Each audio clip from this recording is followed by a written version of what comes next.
సహోదరులారా, ఒకసారి ఒక దేశంలో ఊహించని రీతిగా ఫ్లడ్స్ వస్తాయి. భారీ వర్షాలు, వరదలు రావటం వల్ల ఒక అండర్ గ్రౌండ్ బ్రిడ్జ్ మునిగిపోతుంది. అంతేకాకుండా రెస్క్యూకి వెళ్ళి వాళ్ళ మీద ఆ యొక్క బ్రిడ్జ్లో ఇరుక్కుపోయిన వాళ్ళని తీసుకొస్తాకి వెళ్ళిన రెస్క్యూ టీం మీద ఆ బ్రిడ్జ్ కూలిపోతుంది. చాలా భయంకరమైన పరిస్థితి. లోపల ఏం జరుగుతుందో తెలియదు. లోపలికి వెళ్ళి వాళ్ళని తీసుకురావాలంటే ఒక జేసీబీ లాంటిది, ఒక ప్రొక్లైనర్, బుల్డోజర్ లాంటిది వెళ్ళాలి లోపలికి. ఏం చేసినా అది రాను రాను కూలిపోతుంది, పెచ్చులు ఊడిపోతుంది, మట్టి పడిపోతుంది. ఇట్లాగా రకరకాలైనటువంటి మాటలు బయటకు వస్తుంటాయి. అది పుకార్లో ఏంటో మనకు తెలియదు, కానీ అట్లా సహజంగా ఇంకా గవర్నమెంట్ ఉద్యోగాలు చేస్తున్న వాళ్ళు తప్పనిసరిగా లోపలికి వెళ్ళాలి. అయితే ఆ ఉద్యోగాలు చేసేవాళ్ళు మొండికెత్తుతారు. లోపలికి వెళ్ళి మేము ప్రాణం ఎట్లా పోగొట్టుకుంటాం, మా భార్యలు పిల్లలు ఏమవ్వాలి, ఇట్లా మా కుటుంబాలు. ఈలోపు ఒక కుర్రవాడు, జేసీబీ అవి తోలటం వచ్చిన కుర్రాడు, చిన్న కుర్రాడే, ముందుకు వచ్చి నేను వెళ్తాను లోపలికి అంటాడు. వాళ్ళు ఇతను పెద్దగా పట్టించుకోరు. అంతేకాకుండా అతను ఎంప్లాయీ కాదు. అయితే లైసెన్స్ ఉంది అతనికి జేసీబీ అవి తోలటానికి. అది చూసి చివరికి అక్కడ ఉన్నటువంటి ఉన్నతాధికారులు ఎవరు వెళ్ళరు, సరే అతను వెళ్ళమంటారు. ఇతను ఒక్కడే, వేరే ఇంకా మనిషి లేరు, ఎవరు లేరు. ఇతనికి ఏవో కొన్ని ఏర్పాట్లు చేస్తారు, ఏమైనా సీరియస్ అయితే నువ్వు ఇట్లా ఆక్సిజన్ పెట్టుకుంటా అట్లకి. మొత్తానికి అతను కూడా అవి పెట్టుకుని వెళ్ళిపోతాడు లోపలికి. వెళ్ళి ఒక గంట తర్వాత రమారమి మళ్ళీ జేసీబీ బయటకు వస్తున్న తప్పుడు అనిపిస్తుంది. ఏంటని చూస్తే ఆ జేసీబీలో కాళ్ళు చేతులు విరిగిపోయిన వాళ్ళు ఒక 15 మందిని అట్లా ఎక్కించుకొని వస్తాడు. అందులో ఎక్కించుకొని తీసుకొచ్చి బయట పెట్టి, నాతో పాటు ఒక అంబులెన్స్ని పంపించండి, ఇంకా చాలామంది ఉన్నారు అక్కడ. అప్పుడు దాకా భయపడిన వాళ్ళు ఎవరు కదలరు. ఇంకో 2 కుర్రోళ్ళు ఇతను చూసి మేము వస్తాం అంబులెన్స్లో. ఇంకో జేసీబీ తర్వాత ఎప్పుడు బయలుదేరింది. సహోదరులారా, మొదటగా ఈ కుర్రోడు లోపలికి వెళ్ళకపోతే ఏమయ్యేది ఏంటో మనకు తెలియదు, కానీ చాలామంది చనిపోయేవాళ్ళు. వీళ్ళు లోపలికి వెళ్ళటం వల్ల దగ్గర దగ్గర ఒక 200 మందిని బతికిస్తారు. వీళ్ళు కానీ వెళ్ళకపోతే వాళ్ళు ఒక 2-3 గంటలు చనిపోయేవాళ్ళు. ఎమర్జెన్సీకి తీసుకెళ్ళి వీళ్ళని బతికిస్తారు. కొన్నిసార్లు మనం చాలా పరాక్రమంగా కార్యాలు చేస్తూ ఉండాలి. మన శూరత్వం చాలాసార్లు ఇతరులను రక్షించడానికి పనిచేస్తుంది. అట్లా మన విషయంలో కూడా యుద్ధశూరుడిగా ఉంటూ మన పక్షంగా యుద్ధాలు చేసి మనల్ని రక్షించిన తండ్రి అయిన దేవునికి, మన ప్రభువు రక్షకుడైన యేసుక్రీస్తు వారి గారి నామందు స్తుతులు, స్తోత్రాలు, వందనాలు, కృతజ్ఞతాస్తుతులు చెల్లిస్తున్నాను. ఆయన ఘనమైన నామాన్ని బట్టి భూమి మీద విస్తరిస్తూ వర్ధిల్లుతున్న మీకు కూడా క్రీస్తు వారి పుణ్యనామంలో శుభములు, వందనములు తెలియజేసుకుంటున్నాను. సహోదరులారా, స్నేహితులారా, మీరందరూ క్షేమంగా ఉన్నారు కదా? మరొక రోజు మీతో కలిసి దేవుని వాక్యం ధ్యానం చేయడానికి ప్రభువు మనకిచ్చిన కృపను బట్టి ప్రభువునందు ఆనందిస్తూ స్తుతిస్తూ నేటి వాక్య ధ్యానాన్ని కీర్తనల గ్రంథము 150వ కీర్తన 2వ వాక్యం నుండి ధ్యానం చేస్తాం. కీర్తనల గ్రంథము 150వ కీర్తన 2వ చరణం. ఆయన పరాక్రమ కార్యములను బట్టి ఆయనను స్తుతించుడి, ఆయన మహాప్రభావమును బట్టి ఆయనను స్తుతించుడి. సహోదరులారా, ఈ దేవుడు చేసినటువంటి పరాక్రమ కార్యాలను బట్టి ప్రభువును స్తుతించాలి అని గ్రంథం మనకి తెలియజేస్తుంది. చివరి కీర్తన ఇది. ఈ కీర్తన గ్రంథం ముగుస్తుంది. మనం స్తుతించాల్సిన అంశాలు అనేకమైన చెప్తుంటుంది. ఆయన ఆలయంలో స్తుతించాలి, ఆయన్ని ఎట్లా స్తుతించాలి, ఏ వాయిద్యాలు వాడాలి, ఎందుకు స్తుతించాలి, దేన్ని బట్టి స్తుతించాలి అనే విషయాలు చాలా దీనిలో ఈ కీర్తనలో రాయబడతాయి. అయితే ఈరోజు మనం ధ్యానిస్తున్న మాట పరాక్రమమైనటువంటి కార్యాలు. దేవుడు చేసిన పరాక్రమ కార్యాల గురించి ఏమని చెప్తాం, ఎన్నని చెప్తాం. దేవుడు చేసిన పరాక్రమ కార్యాలంటే మొట్టమొదటిగా మనకు గుర్తొచ్చేది ఐగుప్తులో ఉన్న ప్రజల పట్ల తాను చేసినటువంటి ఆ తెగుళ్ళు, లేదా ఆయన పంపించినటువంటి తెగుళ్ళు, లేదా ఆ యొక్క గొప్ప గొప్ప సూచక్రియలు, మహత్కార్యాలు మనకు గుర్తొస్తుంటాయి. ఆ 10 తెగుళ్ళు ఐగుప్తుని అతలాకుతలం చేశాయని మనం చెప్పాలి. ఒకటా రెండా? కొన్ని తెగుళ్ళు చాలా విచిత్రంగా ఉండేవి. ఐగుప్తు దేశం అంతా కూడా చీకటి కమ్మేది. ఇస్రాయేలీలకి వెలుగు మాత్రం వెలుగుండేది. అది ఎట్లాగా? కప్పలు వచ్చి పడిపోయాయి. అసలు కప్పలు ఒకసారి ఊహించండి. మన ఇళ్లలో ఆడవాళ్ళు ఎక్కువగా భయపడేది కప్పలకి, బల్లులకి. అంతే, బొద్దింకలకే భయపడతారు వాళ్ళు. మనుషులకు కూడా భయపడిన వాళ్ళు వాటికి భయపడతారు. ఇది అసలు తర్వాత పేలు వస్తాయి, పేలు. ఇట్లాగా రకరకాలైనటువంటి ఇవి ఎవరికి అర్థం కాదు. ఇది అసలు ఏం జరుగుతుందో అర్థం కాదు సహోదరులారా. అంతేకాకుండా ఈగలో అన్నింటిని మించి డార్క్నెస్ వస్తుంది. చీకటి అర్థం కానిటువంటి చీకటి అనమాట. గోషెన్ దేశంలో మాత్రం వెలుగుంటుంది. నదంతా రక్తం అయిపోద్ది. వీళ్ళ దగ్గరికి వచ్చే అసలు ఒకసారి ఊహించారా మీరు ఎప్పుడైనా? ఇది సపోజ్ ఏ గోదావరి నదో కృష్ణా నదో తీసుకుందాం. ఓకే, మీ అందరికీ ఏ నది చెప్తే బాగుంటుంది? సపోజ్ గోదావరి నదే తీసుకుందాం. మనకి ఇప్పుడు గోదావరి నది మీరు ఇక్కడ కొవ్వూరు దగ్గర తీసుకుందాం. కొవ్వూరు రేవు దగ్గర వరకు, కొవ్వూరు రేవు దగ్గర వరకు కూడాను, లేదా రాజమండ్రి వరకు, కొవ్వూరు నుంచి రాజమండ్రి దగ్గర వరకు రెడ్ కలర్లో ఉండి బ్లడ్ లాగా, అక్కడి నుంచి ధవళేశ్వరం వరకు ప్యూర్ వాటర్ ఉండి మళ్ళీ ఆ తర్వాత రెడ్ కలర్ ఉందనుకోండి. అసలు మీరు ఎప్పుడైనా ఊహించగలరా ఇది ఎట్లా? అంటే ఎట్లా ఉంటుంది అది? ప్రజలు గింగిర్లు ఎత్తిపోతారు. తాగటానికి నీళ్ళు లేవు, వీళ్ళకి మాత్రం నీళ్లు ఉండేవి. చేపలన్నీ చచ్చిపోతాయి ఒక్క దెబ్బకి. కొన్ని లక్షల చేపలు చచ్చిపోతాయి. నైలు నది పరివాహ ప్రాంతంలో చక్కని చేపలు దొరుకుతాయని విన్నాం. కనుక సహోదరులారా, మనం చూసినప్పుడు దేవుడు చేసిన పరాక్రమ కార్యాలు అక్కడ కనిపిస్తే తర్వాత వాళ్ళని వెంటబెట్టుకొని వస్తూ ఎర్ర సముద్రాన్ని చేల్చడం కానీ, యోర్దానుని ఆపేయటం కానీ, ఎరికో గోడని నేలమట్టం చేయటం కానీ, ఇవన్నీ కూడాను చాలా విచిత్రమైనటువంటి స్థితిగతులు, మనం ఊహించలేనివి. అందుకని గ్రంథంలో పలుమార్లు ఈయన యొక్క పరాక్రమం గురించి ప్రస్తుతించబడింది. ద్వితీయోపదేశకాండం 3:24 అంటాడు కదా, ఆకాశం అందే కానీ భూమి అందే కానీ నీవు చేయు క్రియలను చేయగల దేవుడెవరు?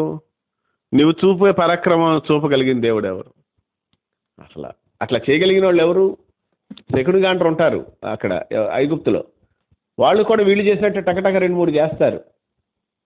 4వ దాన్ని చేయటం వీళ్ళ వల్ల కాలా. ఇక అక్కడి నుంచి వాళ్ళు సాగిలు పడతారు. ఇక మా వల్ల కాదండి, ఇది దేవుడితో పోరాటం. మరి దేవునితో పోరాటప్పుడు మీరు చేసేది ఏంటి? ఏమయ్యా, మన దేవుళ్ళు కాదా అనే థాటు ఎవరికే రాలా. మీరు గమనించినట్లయితే నిర్గమకాండ 8వ అధ్యాయం 17వ వాక్యాన్ని, అహరోను తన కర్ర పట్టుకొని చేయి చాపి దేశం ధూళిని కొట్టినప్పుడు పేలు మనుషులందరి మీద, జంతువుల మీద ఉన్నాయి. అయితే ఐగుప్తు దేశం అంతటిన ధూళి అంతా పేలయింది. సెకండ్ గాంటర్ కూడా పేలును పుట్టించాలని తమ మంత్రముల చేత అట్లా చేశారు. అది వాళ్ళ వల్ల కాకపోయింది. పేలు మనుషుల మీద, జంతువుల మీద ఉన్నాయి. అప్పుడు సెకండ్ గాంటర్ వచ్చి అంటారు 19వ వాక్యం 8:19లో, ఇది దైవశక్తి అని ఫరోతో చెప్తారు. ఫరో యొక్క హృదయం కఠినమైంది దేవుడు చెప్పినట్లు. ఇది దైవశక్తి అని ఫరో చెప్పినప్పుడు, ఫరోకి వీళ్ళు చెప్పినప్పుడు, మనం దైవాన్ని కొలుస్తున్నాం కదా. ఇక ఈ యొక్క ఆవును, లేదా ఈ వాళ్ళ అప్పట్లో ఆవుని పూజించేవాళ్ళు, దూడను పూజించేవాళ్ళు, ఇట్లాగా దీన్ని మనం పూజిస్తున్నాం కదా, పశువును పూజిస్తున్నాం కదా మనం. ఇట్లాగా మరి ఈ దేవుడు ఎందుకు చేయట్లేదు అనే ఆలోచన ఫరోకి రాలా. దైవశక్తి అంటారేంటి? మన దైవశక్తి ఏంటి? మన దైవం కూడా ఉండాలి కదా. అట్లా అంటే ఇక్కడే దేవుడు గొప్ప పరాక్రమ కార్యాలు చేశాడు. వాళ్ళకి దేవుడు ఏదో ఒక దైవపు శక్తి, ఒక గొప్ప శక్తి, దైవశక్తి అనేది వాళ్ళకి అర్థమైంది.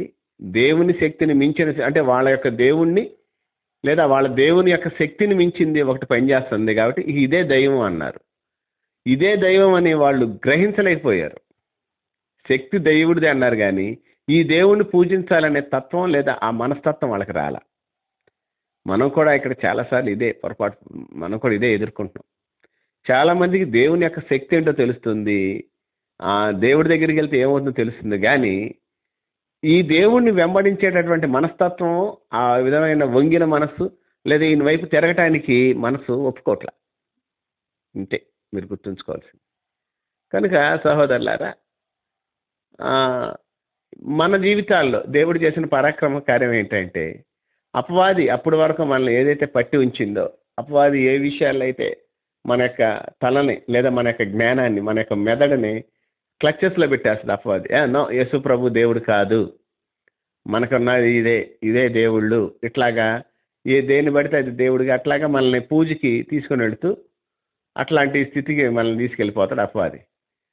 ఆ స్థితి నుంచి దేవుడు తన యొక్క రక్తాన్ని చిందించి శిలువలో అపవాదితో పోరాడి పాపాన్ని చేయించడానికి ప్రేరేపించే శక్తులన్నిటి మీద నుంచి విజయాన్ని పొంది మనుషులందరి పాపముల నిమిత్తం తన స్వరక్తం చిందించి, రక్తం లేకుండా పాప క్షమాపణ జరగదు కాబట్టి ప్రాణానికి బదులు ప్రాణం పెట్టాల్సిన స్థితి దేవుని ధర్మశాస్త్రంలో ఉంది కాబట్టి మనం మాట్లాడాల్సిన మాటలన్నీ మీరు గమనించినట్లయితే లేదా మనం చూసినటువంటి విషయాలు మీరు గమనించినట్లయితే